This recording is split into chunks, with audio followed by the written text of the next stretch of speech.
This channel does not promote any violence, harmful, or illegal activities. All content provided by this channel is meant for an educational and information purpose only. দেখুন গত বছর থেকেই অশান্ত বাংলাদেশ এবং আমরা দেখেছি যে অগাস্ট মাসের 5 তারিখ শেখ হাসিনা তিনি বাংলাদেশের প্রধানমন্ত্রীর পদ থেকে পদত্যাগ করেছেন। বর্তমানে তিনি ভারতের আশ্রয়ে রয়েছেন। আর এরই মধ্যে আওয়ামী লীগের নাকি প্রায় 1 লক্ষ নেতা কর্মী সমর্থক তারাও ভারতে আশ্রয় নিয়েছেন, এমনটা মন্তব্য করা হচ্ছে অন্তর্বর্তী সরকারের এক উপদেষ্টার তরফ থেকে। আর জানিয়ে নতুন করে জল্পনা শুরু হয়েছে। মঙ্গলবার ঢাকার একেবারে কাছে একটা জায়গাতে ঈদের একটা সমাবেশ করা হয়েছিল, সেখানেই বক্তব্য রাখছিলেন তিনি এবং সেখান থেকেই এই মন্তব্য করেছেন। আওয়ামী লীগের লাখখানেক কর্মী সমর্থক নাকি হাসিনার মতোই পালিয়ে গিয়ে আশ্রয় নিয়েছেন ভারতে। এবার এমনটাই দাবি করলেন বাংলাদেশের অন্তর্বর্তী সরকারের তথ্য ও সম্প্রচার উপদেষ্টা মোহাম্মদ মাহফুজ আলম। আওয়ামী লীগের লাখখানেক কর্মী সমর্থক নাকি হাসিনার মতোই পালিয়ে গিয়ে বাংলাদেশের থেকে ভারতে আশ্রয় নিয়েছেন এবং মাহফুজ আলমের এই বক্তব্য ঘিরে শোরগোল পড়ে গিয়েছে। রাজধানী ঢাকা তেজগাঁওয়ে হাসিনার আমলে নিখোঁজ কিংবা নিহত ব্যক্তিদের নিয়ে কাজ করা একটি মানবাধিকার সংগঠনের আয়োজিত ঈদের অনুষ্ঠানে এমনটাই মন্তব্য করেছেন মাহফুজ আলম। তিনি আরো বলেন, আওয়ামী লীগ বাংলাদেশের শত্রু, এ ভিন্ন, এদের কোনো পরিচয় নেই। এটা কোনো রাজনৈতিক দল নয়, বরং মাফিয়া গোষ্ঠী ছিল। কিন্তু খুবই দুর্ভাগ্যবশত ভারত এখনো হাসিনা ও তার সন্ত্রাসী বাহিনীকে আশ্রয় দিচ্ছে।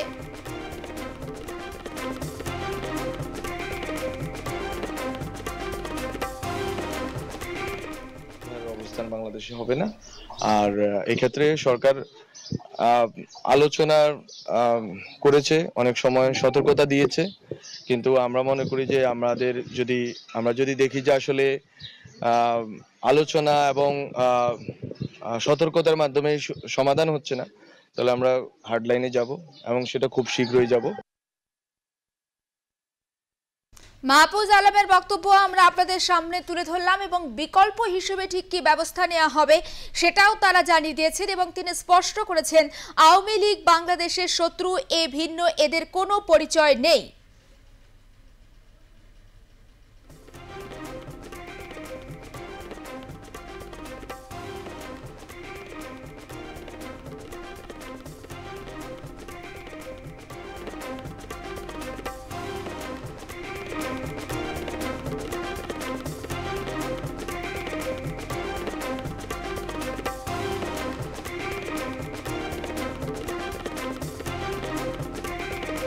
অন্যদিকে বাংলাদেশ নিয়ে এবার বিস্ফোরক মন্তব্য করলেন প্রদ্যুৎ কিশোর দেব বর্মা। বিস্ফোরক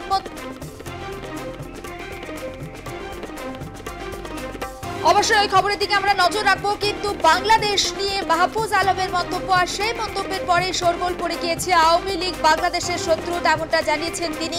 এই ভিন্ন, আওয়ামী লীগের আর কোনো পরিচয় নেই, এটা কোনো রাজনৈতিক দল নয়, বরং একটা মাফিয়া গোষ্ঠী ছিল। কিন্তু খুব দুর্ভাগ্যবশত ভারত এখনো হাসিনা এবং তার সন্ত্রাসী বাহিনীকে আশ্রয় দিয়েছে। আর ওই অনুষ্ঠানে উপস্থিত ছিলেন অন্যান্য ব্যক্তিত্বরা। যদি কেউ বাংলাদেশে হাসিনার সময় রাজনৈতিক কারণে মুখ খুলতো, তাদেরকে হয় গুম করে দেয়া হতো, না হলে তাদেরকে জঙ্গি অপবাদ দেয়া হতো এবং বিরোধিতা করলে তাদেরকে সন্ত্রাসী হিসেবেও চিহ্নিত করা হতো।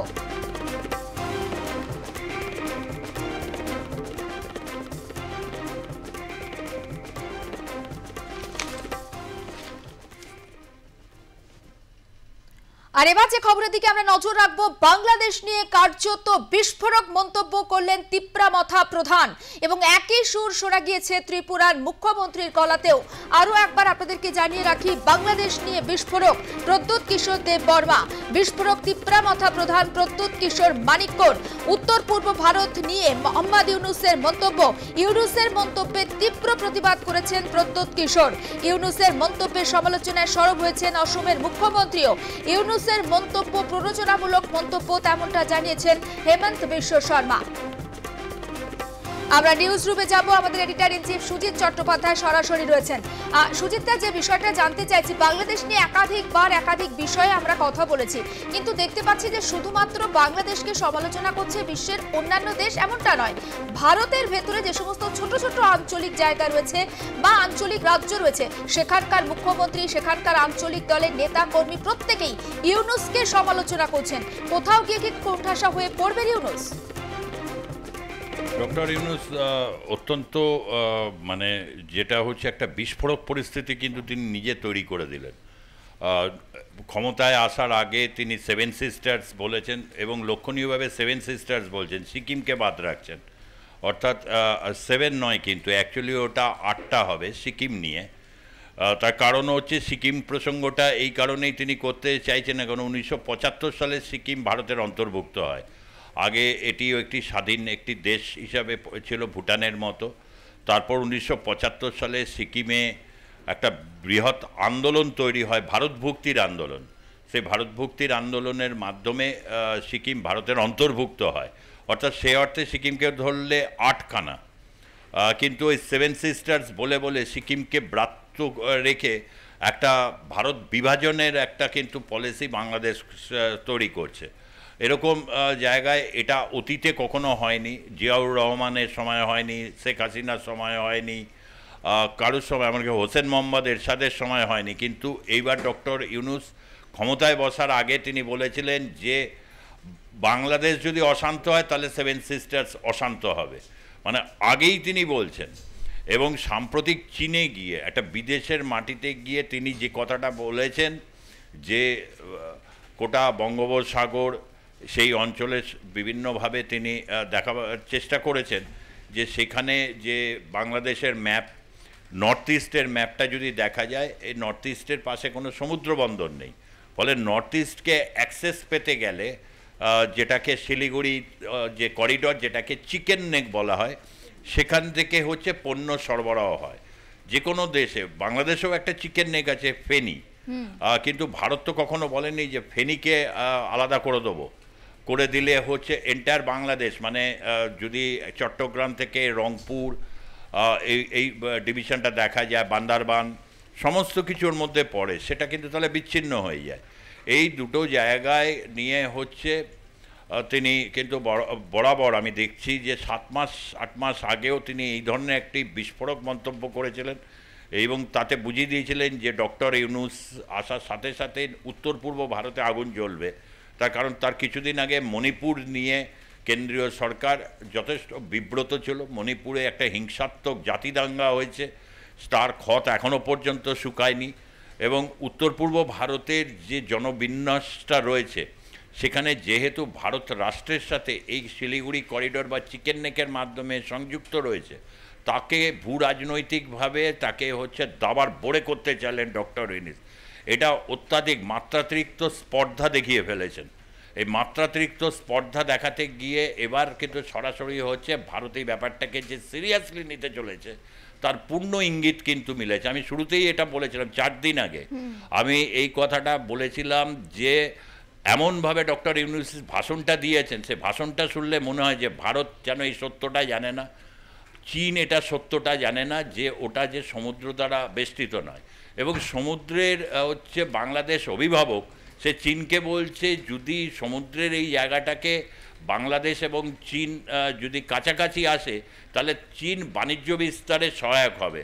অর্থাৎ সরাসরি চীন, এবং তার আগের যে মন্তব্যটা ওটা পাকিস্তানের প্ররোচনা, আইএসআইয়ের প্ররোচনায় তিনি দিচ্ছিলেন। অর্থাৎ ভারত রাষ্ট্রের মধ্যে একটা অস্থিতিশীল পরিস্থিতি তৈরি করার যে ষড়যন্ত্রটা তৈরি হয়েছিল, যে ষড়যন্ত্রটা মেটাকুলাস ডিজাইনের যে একটি অংশ, সেটা কিন্তু সারফেস হয়ে গেল। চীনে তিনি গেছেন, শি জিনপিংয়ের সাথে তার বৈঠক হয়েছে, তারপরে বৈঠকের পরে তিনি যখন এসে বলছেন আবেগকে সংবরণ করতে পারেননি এবং চীন ভেবেছে হতো যে চীনের সাথে মৌখিক চুক্তি হয়েছে, কিছু মৌখিকভাবে সাড়া পাওয়ার পর তিনি আগ বাড়িয়ে এই বিষয়টা বলতে গিয়ে মানে বিপদ ডেকে এনেছেন। এবং যে কারণে প্রধানমন্ত্রীর অর্থনৈতিক উপদেষ্টা সঞ্জীব সান্যাল তিনি রিয়াকশানস দিয়েছেন টিপ্রামথার যিনি প্রধান, তিনি সরাসরিভাবে বলেছেন। এবং ত্রিপুরার রাজা, তাদের যথেষ্ট প্রভাব আছে কীরকম, এই ত্রিপুরার রাজবাড়ির সাথে রবীন্দ্রনাথ ঠাকুরের সম্পর্ক রয়েছে, উনি তাদের আতিথেয়তা নিতেন। এবং ত্রিপুরার যে রাজা যারা রয়েছে উত্তর পূর্ব ভারতের বিভিন্ন জায়গায় তাদের একটা প্রভাব রয়েছে, শিক্ষিত ফ্যামিলি। এবং তিনি বলে দিয়েছেন অত কিছুর দরকার নেই, ভারতের উচিত হচ্ছে বাংলাদেশটাকে বিভাজন করে দেওয়া। অর্থাৎ চট্টগ্রাম থেকে শুরু করে রংপুর অবধি এটা বিভাজন করলে সমস্যার সমাধান হয়ে যায়। 1947 সালের প্রসঙ্গ টেনে তিনি বলেছিলেন যে সেই সময় বাংলাদেশে বা চট্টগ্রামের অনেকেই তারা চাননি যে মানে ওই অংশটা বাংলাদেশের বা তৎকালীন পূর্ব পাকিস্তানের অংশভুক্ত হোক। অর্থাৎ এই যে সীমানা নির্ধারণ নিয়ে যে একটা অস্থিতিশীল পরিস্থিতি রয়েছে, সেইটাকে উস্কে তিনি কিন্তু পরিস্থিতিকে তিনি অত্যন্ত জটিল করে তুললেন। এর ফল ভুগতে হবে তার কথাটা আমি বলছি না, এটা বলছেন মণিপুর, যে মণিপুরকে টার্গেট করেছে অসংখ্যবার। বাংলাদেশে এসে হয়েছে মণিপুরের ব্যাপারে দৃষ্টিপাত করা হয়েছে। মণিপুর বা উত্তর পূর্ব ভারত বা 8টা যে রাজ্য রয়েছে সেখানকার সেই বাস্তবিক পরিস্থিতি না বুঝে তারা কমেন্ট করতে থাকেন। সেটা সাধারণ মানুষ বা ওই মাহফুজ আলমদের মতো লোকজন তারা কমেন্ট করতে পারে, কিন্তু ডক্টর ইউনূস তিনি আন্তর্জাতিক ফোরামে গিয়ে সেখানে এই ধরনের কথা বললে ভারত যে এটা ভালোভাবে নেবেন এটা সহজেই প্রমাণিত। এবং চীন কিন্তু সে অনেক বেশি পরাশক্তি, সে কিন্তু গতকাল একটা স্টেটমেন্ট দিয়েছে, সেখানে কিন্তু সে বলেছে যে আগামী দিনে চীন এবং ভারতের যুগলবন্দি দেখবে গোটা পৃথিবী, অর্থাৎ হাতি এবং ড্রাগনের বলছে যুগল নৃত্য দেখবে, যেটাকে কিন্তু চীন বারবার করে বলছে। অর্থাৎ এই যে এখন একটা শুল্ক যুদ্ধ চলছে, এই অবস্থায় কিন্তু ম্যাচুরিটি দেখানোর প্রশ্ন। 86 বছরের একজন বৃদ্ধ যিনি কোনোদিন রাজনীতি করেননি, তিনি একটা ক্ষমতায় এসে তিনি নিজেকে অর্থনীতিতে পণ্ডিত ভাবছেন, তিনি কূটনীতি রাষ্ট্রনীতি সবেতে পণ্ডিত ভাবতে গিয়ে তিনি যেটা করেছেন একটা ভয়ঙ্করভাবে চটিয়ে দিলেন ভারতকে। এবং তার যে রিয়াকশান সেটা ভেবে নিলে চলবে না যে ত্রিপুরা মতো একটি ছোট রাজনৈতিক দল ত্রিপুরা, তার কি গুরুত্ব। ত্রিপুরার অত্যন্ত মানে এই প্রদ্যোৎ কিশোর যিনি রয়েছেন মহারাজা টিপ্রামতার প্রধান, তিনি যে সে ব্যক্তি নন। বীরেন সিং উত্তর পূর্ব ভারতে মণিপুরে তিনি মুখ্যমন্ত্রী ছিলেন, তার বক্তব্য আমরা যদি দেখি কিছুদিনের মধ্যে হয়তো অরুণাচল এই প্রশ্নে তার বক্তব্য আসবে। এইভাবে কিন্তু একটা ইউনাইটেডভাবে কিন্তু উত্তর পূর্ব ভারত থেকে কিন্তু এই আওয়াজটা কিন্তু উঠছে, যেটা বিপদ বাড়িয়ে দিয়েছে। এবং ভারতের কাছে এটা একটা সুযোগ তৈরি করে দিয়েছেন কিন্তু ডক্টর ইউনূস। এই সুযোগ ভারত কীভাবে কাজে লাগাবে তার কারণ সেখানে মানবাধিকার প্রশ্নগুলো রয়েছে। চট্টগ্রামে থেকেই চিন্ময় কৃষ্ণ দাস ব্রহ্মচারীকে গ্রেপ্তার করা হয়েছে, অর্থাৎ সেই চট্টগ্রাম ওই অঞ্চলটাকে বিস্তৃত রংপুর পর্যন্ত বলা হচ্ছে। এই সমস্ত জায়গায় কিন্তু পরিস্থিতি ডক্টর ইউনূসের নিয়ন্ত্রণে নেই, বা হচ্ছে জাতীয় নাগরিক যে পার্টি তৈরি হচ্ছে তাদের নিয়ন্ত্রণও কিন্তু নেই। আমি আগেও এটা বলেছি, যদি প্লেলিস্টে যাও তাহলে অনেকেই দেখতে পাবেন যে সেখানে কিন্তু বলেছি যে উত্তর পূর্ব ভারতকে অশান্ত করার চেষ্টা করতে গিয়ে বাংলাদেশের যে উত্তর প্রান্ত দিনাজপুর হোক, রংপুর হোক, চট্টগ্রাম হোক, ওই সমস্ত জায়গায় কিন্তু ডক্টর ইউনূস বা হচ্ছে তার যে নাগরিক পার্টির যে রয়েছেন তারা কিন্তু ওই জায়গাটা প্র্যাকটিক্যালি ওখানে কিন্তু জমি তাদের ছেড়ে দিতে হয়েছে। ওই জায়গাটা শক্তভাবে ঘাঁটি গেড়েছে এখন হচ্ছে আওয়ামী লীগ এবং রংপুরের জাতীয় পার্টির নেতৃত্ব পরিষ্কার হুমকি দিয়ে দিয়েছে, বলে সেনাবাহিনীর দরকার হবে না, আমরা যদি সমন্বয়কদের পাই আমরাই যথেষ্ট। এই রকম একটা পরিস্থিতি তৈরি হয়েছে। অর্থাৎ এই যে বাংলাদেশকে কোথাও একটা ঐক্যের বাতাবরণ তৈরি করে ডক্টর ইউনূস কূটনৈতিকভাবে এই সমস্যার সমাধান করবেন, এইসব না করে তিনি উল্টে বিপদ বাড়িয়ে দিলেন বাংলাদেশের। এবং এটা ভারত যে একটা কড়া অবস্থান নিতে চলেছে এটা সহজেই অনুমেয়। এবং উত্তর পূর্ব ভারতকে নিয়ে তার যে মন্তব্য, এখানে বাণিজ্যের ক্ষেত্রে চীনকে এগিয়ে আসতে বলা হয়েছে। চীনের সাথে ভারতের বাণিজ্য আছে, এমনিতেই আছে, যথেষ্ট পরিমাণে আমদানি রপ্তানির সম্পর্ক রয়েছে। আগামী দিনে আমেরিকার যদি শুল্ক ওখানে আরও বেশি নিয়ে অস্থিতিশীল পরিস্থিতি তৈরি করে তাহলে ভারত চীন সহযোগী শক্তি হবে, এটা নির্দ্বিধায় বলা যায়। সেই ক্ষেত্রে দাঁড়িয়ে বাংলাদেশ তার একটা সুযোগ নিতে পারত, কিন্তু সেই সুযোগটার জায়গায় অত্যাধিক ভারত বিদ্বেষ, অত্যাধিক হচ্ছে হিন্দু বিদ্বেষ তাদেরকে কিন্তু এমন একটা পরিস্থিতিকে তারা তৈরি করে দিল যেটা আম জনতা বাংলাদেশের, যারা আওয়াম বাংলাদেশের, তাদের জন্য পরিস্থিতিটাকে আরও দুর্বিষহ করে তুলছেন আর কেউ নন। যিনি পরিস্থিতি থেকে বার করবেন, সেই পরিস্থিতি থেকে বার করার বদলে তিনি কিন্তু জনগণের উপর আরও বেশি লোড চাপিয়ে দিচ্ছেন। এবং এই পরিস্থিতির জন্য আবারও বলছি এই কথাটা, এটা কিন্তু ভবিষ্যতের জন্যে কিন্তু ডক্টর ইউনূসের কাছে এটা একটা কিন্তু মারাত্মক একটা প্রভাব পড়তে চলেছে। এবং এই প্রভাবে আগামী সময় ভারত এটাকে কী করবে এটা গুরুত্বপূর্ণ। ইতিমধ্যেই যেসব স্টেটমেন্টগুলো দিচ্ছে তারা কিন্তু বিজেপি শাসিত রাজ্য উত্তর পূর্ব ভারতে একেবারে। সুজিতা, আরো একটা বিষয় একটু জানতে চাইছি, হঠাৎ করে চীনের মাটিতে দাঁড়িয়ে মোহাম্মদ ইউনূস এই ধরনের মন্তব্য কেন করতে গেলেন? কোথাও গিয়ে কি চীনের বেশি বন্ধু হিসেবে নিজেকে বা বাংলাদেশকে প্রমাণ করতে চাইলেন, বোঝাতে চাইলেন যে আমি অত্যাধিকভাবে ভারতকে বিরোধিতা করছি, সেটা তার জন্যই কি, নাকি নেপথ্যে অন্য কোনো কারণ থাকতে পারে? আমি আগেই বললাম, মানে বাংলাদেশে এখন যারা ক্ষমতায় রয়েছেন তারা অত্যাধিক ভারত বিদ্বেষী। মাহফুজ আলম থেকে শুরু করে সার্জিস আলম যারা রয়েছে তারা অত্যাধিক ভারত বিদ্বেষী, এবং শুধু ভারত বিদ্বেষী নয়, তারা হচ্ছে অত্যাধিক পরিমাণে হিন্দু বিদ্বেষ এবং হচ্ছে সে তার পথ অবলম্বন করেছে। এবং উত্তর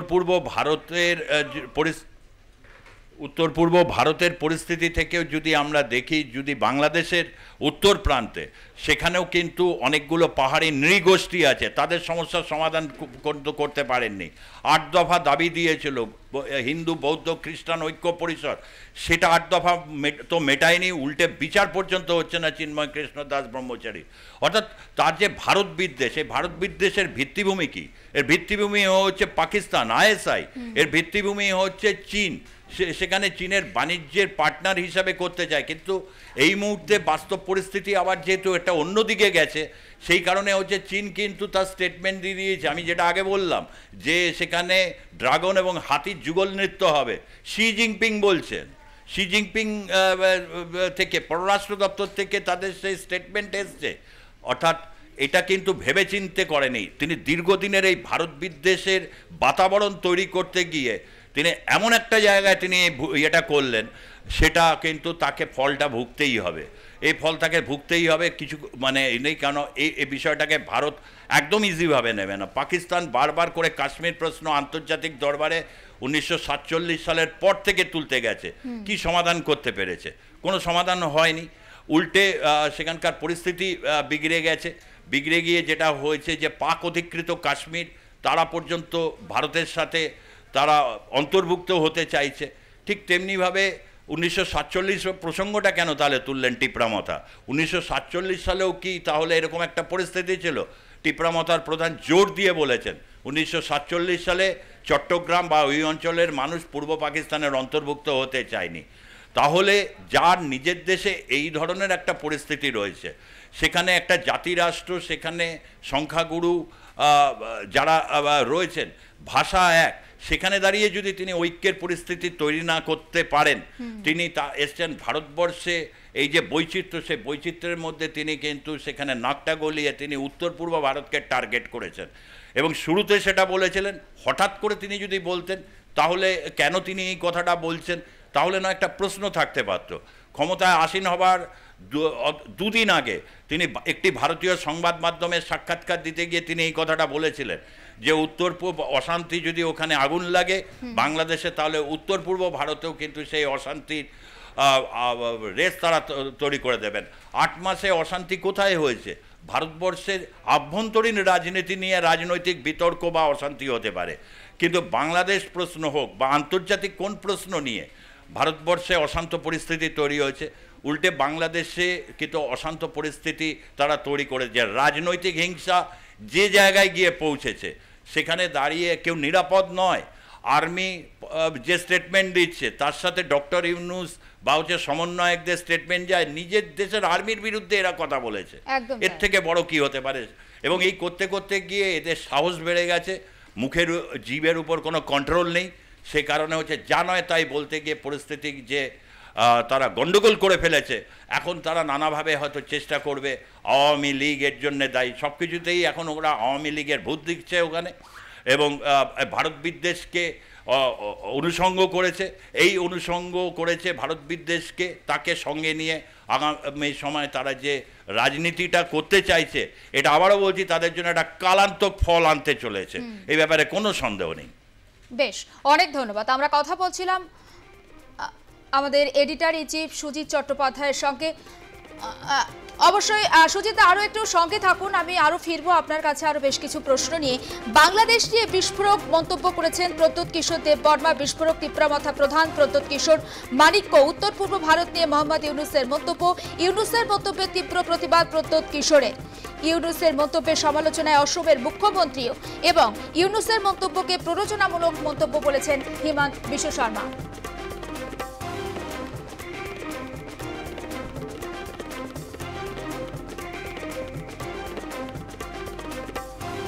বাংলাদেশ নিয়ে বিস্ফোরক মন্তব্য এবং মোহাম্মদ ইউনূস তিনি একের পর এক ভারত বিদ্বেষী মন্তব্য করে চলেছেন। উত্তর পূর্ব ভারত নিয়ে একের পর এক তার মন্তব্য, এবং সেই মন্তব্যকে ঘিরে কিন্তু ইতিমধ্যেই শোরগোল পড়ে গিয়েছে বিভিন্ন জায়গায়। আমি আরো একবার নিউজ রুমে কথা বলবো আমাদের এডিটর ইন চিফ সুজিত চট্টোপাধ্যায়ের সঙ্গে। সুজিতা খুব সুন্দরভাবে গোটা বিষয়টা ব্যাখ্যা করছিলেন, এবং মোহাম্মদ ইউনূসের এই যে অত্যাধিক, তিনি কি বিভিন্নভাবে ভারত বিরোধী মন্তব্য করছেন আমরা দেখছি, কোথাও গিয়ে কি তার অত্যাধিক যে অহমিকা সেটা প্রকাশ পাচ্ছে, নাকি ভারত বিদ্বেষী মনোভাব করে তিনি পাকিস্তান, চীন এই সমস্ত দেশের কাছে নিজেকে ভালো প্রতিপন্ন করার চেষ্টা করছেন, নাকি বাংলাদেশকে আরো কিছুটা কোথাও গিয়ে পিছিয়ে দিচ্ছেন? এটা ঠিক কথা যে এই জায়গা থেকে দাঁড়িয়ে আমাদের ভারতের আশেপাশে যে সমস্ত রাষ্ট্রগুলো রয়েছে সেই রাষ্ট্রগুলোর ক্ষেত্রে চীনের একটা মনোভাব কাজ করে। নেপালের প্রসঙ্গে চীনের একটা অবস্থান রয়েছে, যেটা ভারতের অবস্থানের সাথে কখনো কখনো একটা বৈরী সম্পর্ক তৈরি করে।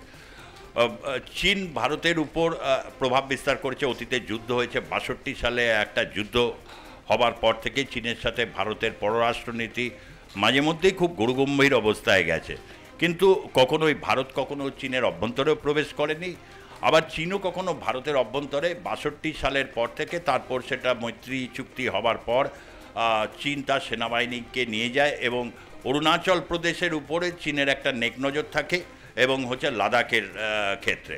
কিন্তু পাকিস্তান গঠনটাই হয়েছিল হচ্ছে ভারত বিদ্বেষকে কেন্দ্র করে, এবং যে দ্বিজাতি তত্ত্বের যে বিষবৃক্ষের যে চারা সেদিন রোপিত হয়েছিল, সেই বিষবৃক্ষের চারা এখন এটা অনেক দূর অবধি একটা বড় আকারের বৃক্ষে রূপান্তরিত হয়েছে, যে কারণে হচ্ছে পাকিস্তানের যে উগ্র ভারত বিদ্বেষ, এই উগ্র ভারত বিদ্বেষে বারবার করে আন্তর্জাতিক মঞ্চে নিয়ে যেতে চাইছে। যদি আমরা রাষ্ট্রসংঘের বিভিন্ন অধিবেশনগুলো দেখি, জেনারেল মিটিংগুলো দেখি, তাহলে দেখব যে পাকিস্তান যে কোনোভাবে কাশ্মীরের প্রসঙ্গটাকে তুলেছে, কিন্তু কাশ্মীর বরাবরই ভারতবর্ষের সমস্ত রাজনৈতিক দল। আপনার কাছে অবশ্যই ফিরবো। এই মুহূর্তে আন্তর্জাতিক সম্পর্ক বিশেষজ্ঞ রাজাগোপাল ধর চক্রবর্তী রয়েছেন আমাদের সঙ্গে টেলিফোন লাইনে। রাজাগোপাল বাবু, এই যে বাংলাদেশের তথ্য সম্প্রচার উপদেষ্টা মোহাম্মদ মাহফুজ আলম, তিনি মন্তব্য করেছেন যে হাসিনার সঙ্গেই ভারতে গা ঢাকা দিয়ে রয়েছেন প্রায় ১ লক্ষ আওয়ামী লীগ কর্মী, তিনি এমনটা দাবি করছেন। সবটা মিলিয়ে কি বোঝাতে চাইছেন তিনি? একদিকে ইউনূসের তীব্র ভারত বিদ্বেষ, আর অন্যদিকে তথ্য সম্প্রচার উপদেষ্টার এই ধরনের মন্তব্য, আপনার পর্যবেক্ষণ? হ্যাঁ দেখুন, এটা কোনো ভিত্তি নেই। ১ লক্ষ লোক আওয়ামী লীগের ৫ই আগস্টের পরে ঢোকার মতন অবস্থা ভারত সেভাবে রাখেনি। আমরা দেখেছিলাম বর্ডারে হিন্দুরা, যে সংখ্যালঘুরা, তারা বিরাটভাবে জড়ো হয়েছিল ভারতে ঢোকার, সেই তারা সুযোগটা পায়নি, এটা আমরা দেখেছি। এবং আওয়ামী লীগের সদস্যরা আলাদা করে পাবেন এর কোনো ভিত্তি নেই। ভারত যে নাগরিকত্ব আইন বা তাদের অভিবাসন নীতি বিন্দুমাত্র বাদ যায়নি, এই খবরের কোনো ভিত্তি নেই। এটা তারা ভারত বিদ্বেষিতার প্রচার চালাচ্ছে এবং আওয়ামী লীগকে ভারতের বন্ধু বা ভারত আওয়ামী লীগকে রক্ষা করছে, এরকম একটা খবর তারা দিতে চাইছে। এটা বোঝা যাচ্ছে যে আওয়ামী লীগ সক্রিয় হয়েছে। আওয়ামী লীগ এটা যতদূর আমি খবর পাই, সেটা আওয়ামী লীগ হয়তো পথে ঘাটে বাংলাদেশে দেখা যাচ্ছে না, কিন্তু ওরা আন্ডারগ্রাউন্ডে খুবই অ্যাক্টিভ রয়েছে। কয়েক হাজার তাদের নানান ধরনের ডিজিটাল গ্রুপস রয়েছে, তার মাধ্যম দিয়ে তারা সংঘবদ্ধ হচ্ছে, নানান খবর তারা আদান প্রদান করছে। পথে নামার মতন জায়গা নেই, কেননা পথটা বিষাক্ত, একেবারে ধর্মান্ধ বন্দুকবাজীদের হাতে রয়েছে। এখন এই জায়গায় দাঁড়িয়ে মাহফুজ আলমের যে বক্তব্য, সেটা সম্পূর্ণ ভারত বিদ্বেষিতা এবং আওয়ামী লীগকে তাকে যোগ করা, এবং যেটা আপনি আরেকটা বলছেন যে ইউনূস চীন সফরে গিয়েও ভারত বিদ্বেষিতার মান বাড়িয়ে তুলেছেন। সেখানে উনি চীনকে বলছেন যে তুমি বাংলাদেশের যে ভারত মহাসাগর অঞ্চল আছে ওখানে আধিপত্য করো, সেখান থেকে তোমাদের যে স্বপ্ন যে অরুণাচল দখল করা বা সেভেন সিস্টার দখল করা, সেটা বোধহয় আমাদের সহজ হবে আমাদের এই চট্টগ্রামের বন্দরের মধ্য দিয়ে। এইটা উনি যেভাবে বলেছেন তার ধিক্কার ভারত সরকারের তরফ থেকে আমরা সেভাবে দেখিনি, আশা করবো নিঃসন্দেহে আসবে। তবে সবই বোঝা যাচ্ছে যে তারা ভারত বিদ্বেষিতা যে জায়গায় নিয়ে গেছেন, মানে চীনকে খেপিয়ে তুলছেন যাতে চীন ভারতের উপরে একটা তাদের আগ্রাসী ভূমিকা তৈরি করে। কিন্তু চীন অত্যন্ত দুরন্তর, অত্যন্ত চতুর একটি দেশ। তারা সহজে এই কারোর মানে কথা শুনেই যে সঙ্গে সঙ্গে সেভেন সিস্টার উপর ঝাঁপিয়ে পড়বে তা নয়। তারাও ভারতের সঙ্গে বুঝতে পারছে ট্রাম্প আসার ফলে যে আন্তর্জাতিক যে নতুন সমীকরণ সৃষ্টি হয়েছে, সেখানে চীন মনে করছে ভারত তার একটা অত্যন্ত নিকট বন্ধু হতে পারে। ভারতও সদাই সেটা বুঝতে পারছে। এখন নানা আলাপ আলোচনা চলবে। সুতরাং ওরা ভারত বিদ্বেষিতা নিউজ চাইলেই চীন সেখানে ঢুকে পড়বেন, এরকম ধরনের চীনকে বোকা ভাববার কোনো কারণ আসেনি। তবে আমাদের অত্যন্ত সতর্ক থাকতে হবে এবং ভারত সরকার কি ধরনের ঘোষণা করে ইউনিসের এই পরিপ্রেক্ষিতে, তার যে ঘোষণা তার পরিপ্রেক্ষিতে কি করে সেটা আমরা নিঃসন্দেহে দেখব। তবে আওয়ামী লীগের 1 লক্ষ কর্মী ঢুকে পড়েছেন, এটা সর্বৈব মিথ্যে খবর, এর কোনো ভিত্তি নেই। হ্যাঁ, আরো একটা বিষয় একটু জানতে চাইছি, তাহলে কি কোথাও গিয়ে বাংলাদেশের অন্তর্বর্তী সরকার ভয় পাচ্ছে? আপনি একবার কথা প্রসঙ্গে বললেন যে আওয়ামী লীগ হয়তো প্রকাশ্যে তাদের কর্মী সমর্থকদের দেখা যাচ্ছে না ঠিকই, কিন্তু তারা অনেকটাই সক্রিয় হয়েছে আগের তুলনায়। হ্যাঁ, ভয় তো নিঃসন্দেহেই পাচ্ছে, নাহলে তো আওয়ামী লীগের কথা তো আসতোই না, তাই না? ভারতে আসছে মানে তারা আবার ফেরত আসবে, এই ধরনের কথাই তো তারা বলতে চাইছে। শেখ হাসিনাও ফেরত আসবে, এই ভয়টা পাচ্ছে। সঙ্গে 1 লক্ষ কর্মীকে নিয়ে ফেরত আসবে, সেই ভয়টাই পাচ্ছে। সে 1 লক্ষ কর্মী ভারত থেকে আসবে না, বাংলাদেশের ভেতরেই তারা নানানভাবে আন্ডারগ্রাউন্ডে কাজ করছে। তারা হয়তো কেউ কেউ অন্য দলে চলেও গেছে, সেটা তার জীবন রক্ষার জন্যই, ক্ষণিকের জন্য সে গেছে, এবং সে হয়তো কেউ কেউ তো ফেরত আসবেই। এই ভয় তো তারা পাচ্ছেই, এবং সেই ভয়টা পাচ্ছেই বলে তাদের পুরো বিদ্বেষটাই আওয়ামী লীগের কেন্দ্র করে। আওয়ামী লীগের সঙ্গে ভারত সরকারের যে বন্ধুত্ব ছিল সেটাকে নষ্ট করা। কিন্তু ভারত সরকারের বক্তব্য পরিষ্কার, আমরা কোনো দেশের স্বাধীন সার্বভৌম দেশের কোনো একটি বিশেষ দলের সঙ্গে আমাদের সম্পর্ক নেই। আমরা আমাদের যে সমাজনীতি, আমাদের যে রাষ্ট্রনীতি, সেখানে আমরা অতিথিকে দেবতা হিসেবে ট্রিট করি। বাংলাদেশের প্রধানমন্ত্রী এসেছিলেন, শেখ হাসিনা এসেছিলেন বাংলাদেশ প্রধানমন্ত্রী হিসেবেই বাংলাদেশ সরকারের অনুরোধে। সুতরাং তাকে তার যাতে বিপদ না হয় সেটাই আমরা দেখব। সুতরাং আওয়ামী লীগকে আলাদা করে খাতির করার কোনো জায়গায় ভারত নেই। বাংলাদেশে যে সরকার জিতে আসবে তার সঙ্গেই ভারত সম্পর্ক রাখবে, এটাই হচ্ছে ভারত সরকারের সুনির্দিষ্ট নীতি। কিন্তু আওয়ামী লীগ যেভাবে আমরা দেখেছি যে গণতন্ত্র এবং সে ধর্মনিরপেক্ষতাকে বজায় রেখেছে, অন্য দল কিন্তু সেই ধরনের কাজকর্ম করেনি। তাই আমাদের অনেকেরই হয়তো আওয়ামী লীগের প্রতি একটা ভালোবাসা রয়েছে। বঙ্গবন্ধু মুজিবুরের সেই তার বক্তৃতা মানুষের মনে এখনো টানে। সুতরাং সব দিক থেকে বিচার করলে বাংলাদেশ আর আওয়ামী লীগ, বাংলাদেশ আর শেখ মুজিবুর অভিন্ন আত্মা বলেই ভারতবর্ষের অনেক মানুষ এখনো মনে করে। হ্যাঁ, আরো একটা বিষয় খুব সংক্ষেপে জানতে চাইছি, আওয়ামী লীগ সর্বোপরি শেখ হাসিনার সঙ্গে ভারতের সম্পর্ক খুব ভালো, এবং অগাস্টের পর থেকে হাসিনা ভারতেই রয়েছেন।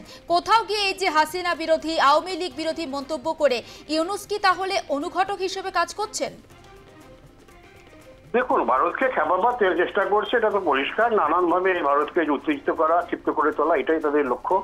বর্ডারেও ঝামেলা করেছে, নানান নেতা নানান কথা বলেছে। কেউ বলেছে 1 দিন 2 দিন 5 দিনে ভারত দখল করবো, আমরা নর্থ ইস্টকে খেপিয়ে তুলবো, কোনো রাজ্যের মুখ্যমন্ত্রীকে বলবো তুমি ভারত থেকে সেরে, সেসব কথা আমরা শুনেছি, অনেক কথাই তারা বলেছে। কোনোটাই কার্যকরী করার ক্ষমতা তাদের নেই। সুতরাং তারা ক্রমশ বুঝতে পারছে যে তাদের কথাবার্তা কাগজে বার, এবং ভারত সরকারও খুব একটা পাত্তা দিচ্ছে না, এটা পরিষ্কার। ইউনূস বারবারই চাইছেন প্রধানমন্ত্রীর সঙ্গে মিট করতে, এবং যে আমাদের বিমস্টেকের যে সমাবেশ হয়েছে, সামিট রয়েছে, সেখানেও দেখা করার কথা বলেছেন, কিন্তু প্রধানমন্ত্রী এখনো রাজি হননি বলেই আমরা জানতে পারছি। বোধহয় রাজি হওয়ার সম্ভাবনাটা কম। সুতরাং বাংলাদেশ যতই চিৎকার করুক, চেঁচামেচি করুক, ভারত কিন্তু সে যাকে পা দেওয়ার জায়গায় নেই। কিন্তু বাড়াবাড়ি করলে ভারত নিশ্চয়ই কোনো একটা তার জবাব দেবে। এখনো পর্যন্ত ভারত সরকার মনে করছে জবাব দেওয়ার সময় আসেনি। হ্যাঁ, আরো একটা বিষয়, উত্তর পূর্ব ভারত অর্থাৎ সেভেন সিস্টার্স নিয়ে ইউনূসের মন্তব্য এবং তার তীব্র প্রতিবাদ করেছেন প্রদ্যোৎ কিশোর দেববর্মা, যিনি অবশ্যই আপনি জানেন যে তীব্রমথা দলের প্রধান। এই বিষয়ে আপনার রিঅ্যাকশন? হ্যাঁ, দেখুন, যেটা উনি বলেছেন সঠিক কথা, অত্যন্ত সঠিক কথা। মানে ত্রিপুরার রাজা তিনি যেটা বলেছেন কিন্তু এটা তো সরকারের ভাষ্য নয়। তিনি যেটা বলেছেন, যদি চট্টগ্রামে যে উপজাতিরা ছিল তারা ভারতের সঙ্গে থাকার কথা স্বাধীনতার আগে থেকেই বলছিল, তাদের ভাবনা চিন্তা অনেকটাই ভারতের কাছাকাছি আসে, কিন্তু জোর করে তাদেরকে পাকিস্তান বা পরবর্তীকালে বাংলাদেশের সঙ্গে রেখে দেওয়া হয়েছে। এখন ভারতের সুযোগ ছিল সে তাদেরকে আলাদা করার, সেটা উনি বলেছে। এটার মধ্যে এটা যদি ভারত করতে পারতো তাহলে হয়তো বাংলাদেশকে সাহায্য করা যেত। যেটা বলেছেন সরকারের পদে থেকে যে সাহসটা উনি দেখিয়েছেন, এটা মারাত্মক বলে আমার ধারণা।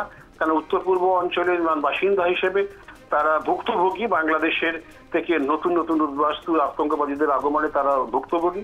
এবং যে সাজেশনসটা উনি দিয়েছেন, এখনকার শাসকেরা কি করতেন আমি জানি না, ইন্দিরা গান্ধীর কাছে এই ধরনের সাজেশন আসলে হয়তো উনি নিঃসন্দেহে কিছু একটা করতেন বলেই অনেকেই বিশ্বাস করেন। অনেক ধন্যবাদ আমাদের সঙ্গে কথা বলার জন্য। আন্তর্জাতিক সম্পর্ক বিশেষজ্ঞ রাজাগোপাল ধর চক্রবর্তীর সঙ্গে আমরা কথা বলছিলাম এবং বাংলাদেশের সামগ্রিক বিষয়টা খুব সুন্দরভাবে উনি আমাদের সামনে বুঝিয়ে দিলেন। তবে আমি আরো একবার নিউজ রুমে যাবো আমাদের এডিটর ইন চিফ সুজিত চট্টোপাধ্যায়ের কাছে।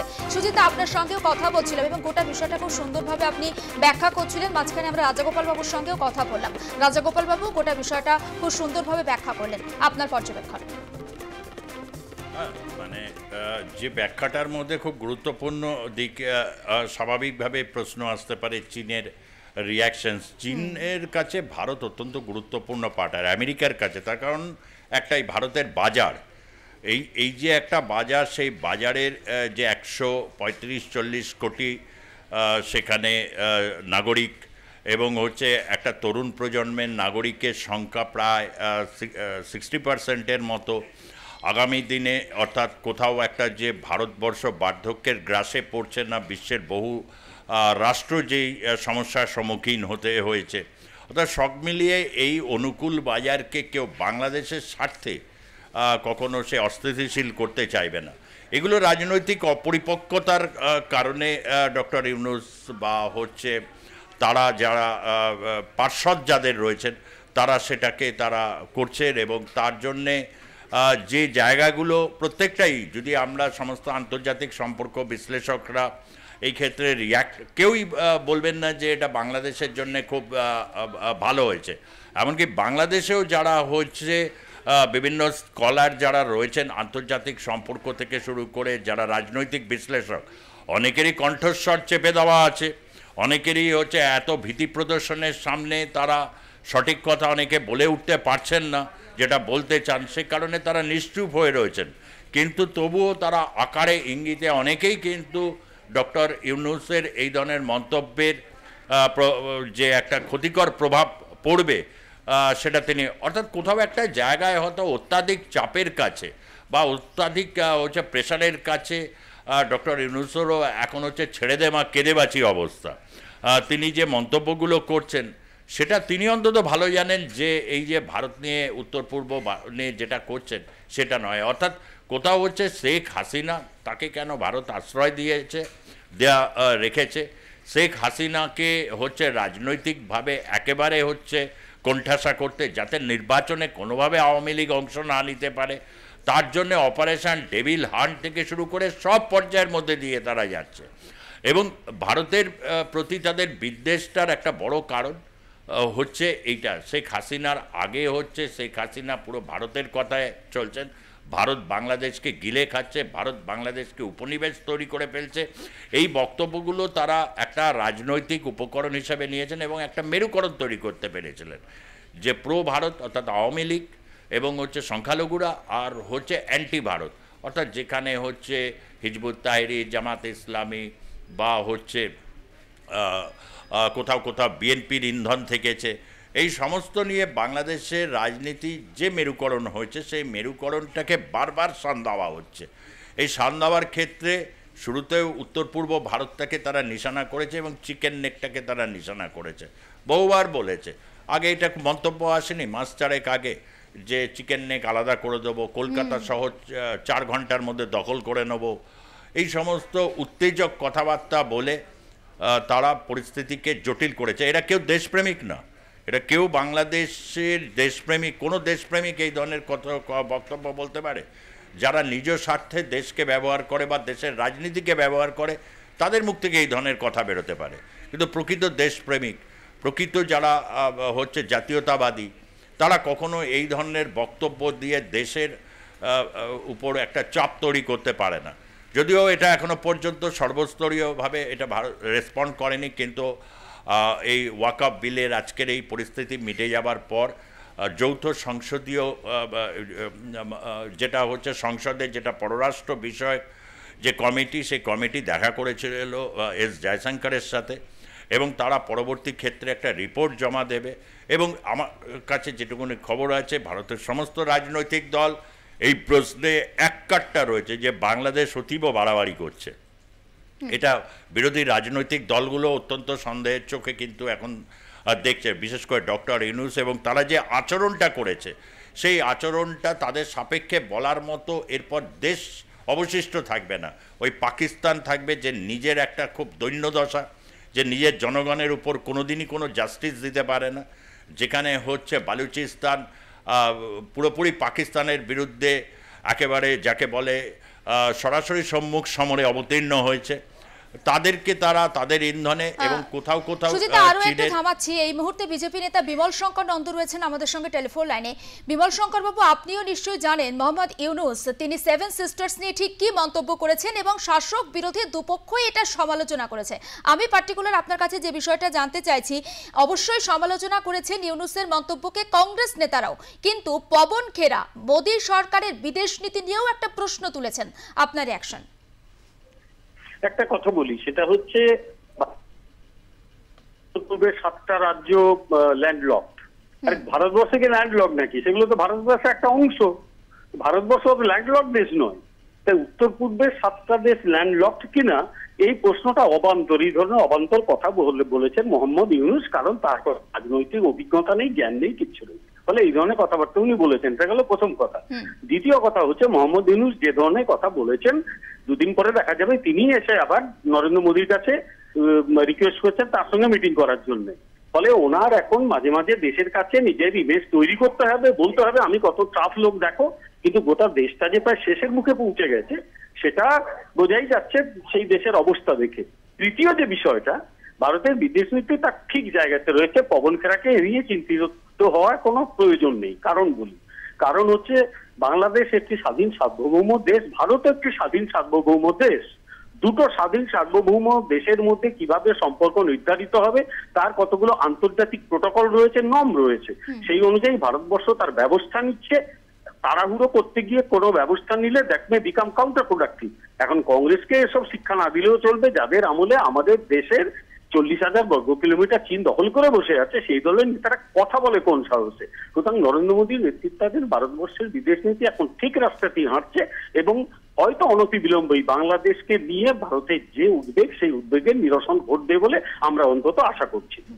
আরো একটা বিষয় একটু জানতে চাইছি, ইউনূসকে কার্যত একেবারে হুঁশিয়ারি দিয়েছেন প্রদ্যোৎ কিশোর দেববর্মা, এবং তিনি তাকে স্টপ গ্যাং বলেও কটাক্ষ করেছেন। ঠিক বলেছেন, অ্যাবসলিউটলি ঠিক কথা বলেছেন। একজন দেশপ্রেমিক মানুষ দেববর্মন, প্রদ্যোৎ কিশোর মহাশয়, উনি যা বলেছেন অ্যাবসলিউটলি ঠিক কথা বলেছেন। মোহাম্মদ ইউনূস শুধু একটি অশিক্ষিত লোক নয়, একে দেখে তো মনে হয় কি পড়াশোনা করেছে ভগবান জানে। লোকটি রাজনীতি কিছু বোঝে না, লোকটা বাংলাদেশে ওর পরিচয় সুদখোর বলে, এবং শেখ হাসিনার আমলে ওর জেলে যাবার বন্দোবস্ত পাকা ছিল, দেশ থেকে পালিয়ে বেঁচেছিল, এবং আগামী দিনে ওকে দেশ ছেড়ে পালাতে হবে। ফলে এইরকম একটা লোক, সে ভারতের উত্তর পূর্ব নিয়ে কথা বলার সাহসটা করে কিভাবে? আমি একটু আগে যেটা বললাম আবার বলছি, অচিরেই ওর সাহস কমে যাবে আশা করছি। ভারতবর্ষ সজাগ আছে, এবং আগামী দিনে এই ধরনের লোকগুলো যাতে ভারতের কোনো ক্ষতি করতে না পারে সেটা কিন্তু তারা যেন মনে রাখে। ভারতবর্ষ এই বিষয়ে একেবারেই সজাগ আছে। বেশ, অনেক ধন্যবাদ আমাদের সঙ্গে কথা বলার জন্য। বিজেপি নেতা বিমল শঙ্কর নন্দর সঙ্গে আমরা কথা বলছিলাম, এবং ইউনূসের মন্তব্যের সমালোচনা, বিভিন্ন জায়গাতে সমালোচনা আমরা শুনতে পাচ্ছি, দেখতে পাচ্ছি। শাসক বিরোধী দুপক্ষই কিন্তু সমালোচনা করছেন। Only guardian of the ocean, এই মন্তব্য করেছেন ডক্টর মোহাম্মদ ইউনূস, এবং সেই মন্তব্যের পরেই কিন্তু রীতিমতো কূটনৈতিক সংঘাতের একটা আবহ কি তৈরি হয়েছে। ইউনূস কি ক্রমশ কোণঠাসা হয়ে পড়ছেন? তার জন্যই কি তিনি এই ধরনের মন্তব্য করছেন? আরও কি চীনের কাছে কাছাকাছি আসতে চাইছে বাংলাদেশ, তার জন্যই কি বেশি করে ভারত বিরোধিতা, ভারত বিদ্বেষী মনোভাব ফুটে উঠছে ইউনূসের কণ্ঠে, নাকি আওয়ামী লীগ আবার নতুন করে সক্রিয় হচ্ছে ওপার বাংলাতে, তার জন্য ভয় পাচ্ছেন অন্তর্বর্তী সরকারের প্রধান উপদেষ্টা? একাধিক মন্তব্য, কিন্তু তার এই মন্তব্যের পরই বিভিন্ন জায়গাতে সমালোচনা শুরু হয়ে গিয়েছে।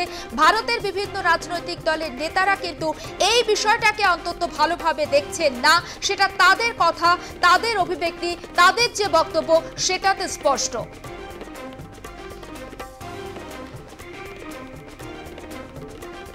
বাংলাদেশে চীনা বাণিজ্যের প্রসার এবং সেই সূত্র ধরে উত্তর পূর্ব ভারতের 7টি রাজ্য পর্যন্ত এই বাণিজ্যের বিস্তারের ক্ষেত্রে বাংলাদেশি মহাসাগরের একমাত্র অভিভাবক বলে চীনে গিয়ে এই মন্তব্য করেছিলেন মোহাম্মদ ইউনূস।